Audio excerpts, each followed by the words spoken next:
Of all the greatest creations made during a war, nothing compares to the one design that would single-handedly assist in winning World War II, the Jeep.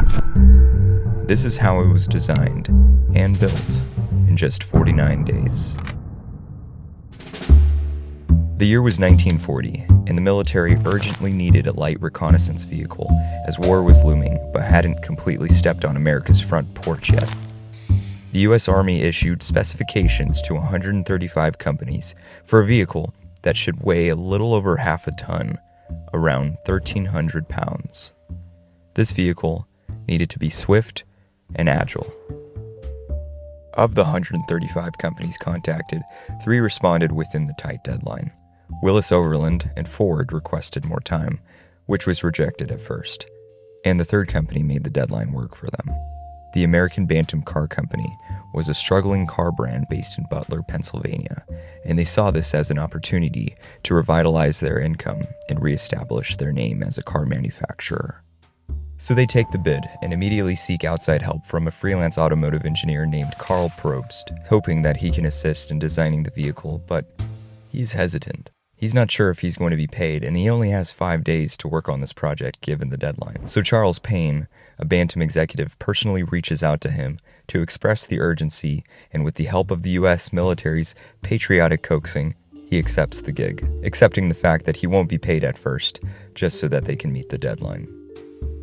After the development of Bantam's designs, made by their existing engineering team, Probst came in and formalized the concept designs into suitable blueprints that were tailored for the Army's submission requirement, and on July 22, 1940, these designs were submitted. It took them short of 48 hours to finalize these designs, a true marvel of speed and efficiency. The Jeep prototype was finally born on September 23, 1940. Bantam drove the prototype known as the BRC-60 to Fort Holabird in Maryland, a 300-mile trek that would prove that the BRC-60 was reliable. This officially made the Jeep's launch from the drawing board to delivery in just 49 days. What makes that so remarkable is that a small and struggling company was able to produce a working prototype ready for mass production that, 1, met the Army's unimaginable deadlines and specifications, but 2, beating out larger manufacturers like Willis and Ford. But they would soon be in for a surprise because Willis-Overland and Ford were about to take everything from them.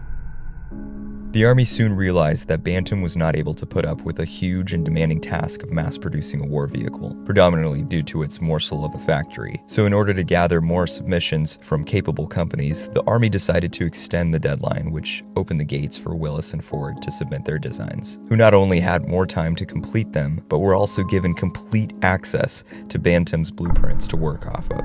Bantam was disheartened. They had just put in all of that work to meet the submission requirements and fit within the tight deadline to secure commission with the Army, but competition snuck its way in. Bantam was sidelined.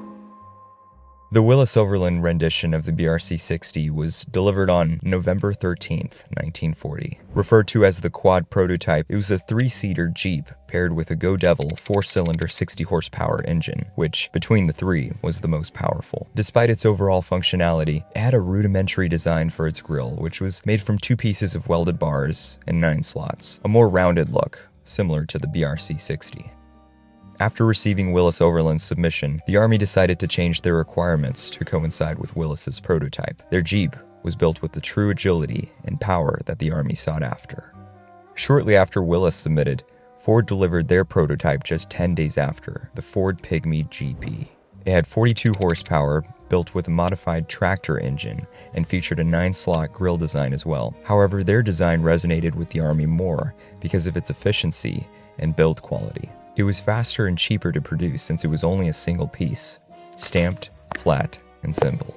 After this submission, Willis inevitably won the contract and would go on to create the fleet of Jeeps that would be shipped overseas. With the help of Bantam and Ford, Willis would take over Jeep. Despite winning, however, the Army concluded that not one manufacturer alone would be able to meet wartime demand, so Ford stepped in to assist. Due to their manufacturing restraints, Bantam would produce about 2,600 units in their lifetime, ultimately shifting their limited resources to producing utility trailers for the Jeep.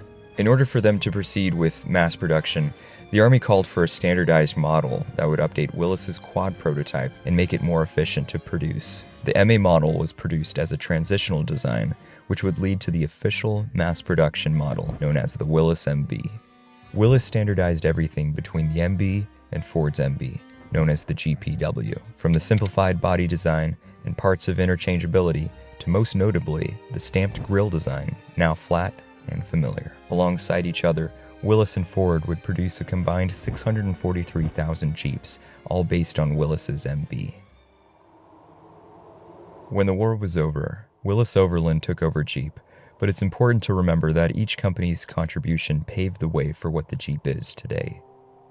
A true testament of time, a story of last hope, and the creation of greatness. As people might say, too many cooks spoil the broth, but if each pot of broth was being cooked in a different kitchen, that's how the magic happens. It allows each cook to create their own rendition, adding their different spices and garnishes to the flavor. In my opinion, the Jeep was founded by 3 companies, each contributing to this broth's overall integrity. Bantam created the recipe, while Willys and Ford elaborated on it. Now it's owned by just one company, but the argument still stands. Good design isn't created in one night, but with a clear vision, high pressure, and deadlines come seeds of greatness that flourish over time. This is Design Culture Now. Thank you for experiencing the design history of Jeep with us. Leave a like, subscribe, and ring that bell for a notification about our next experience.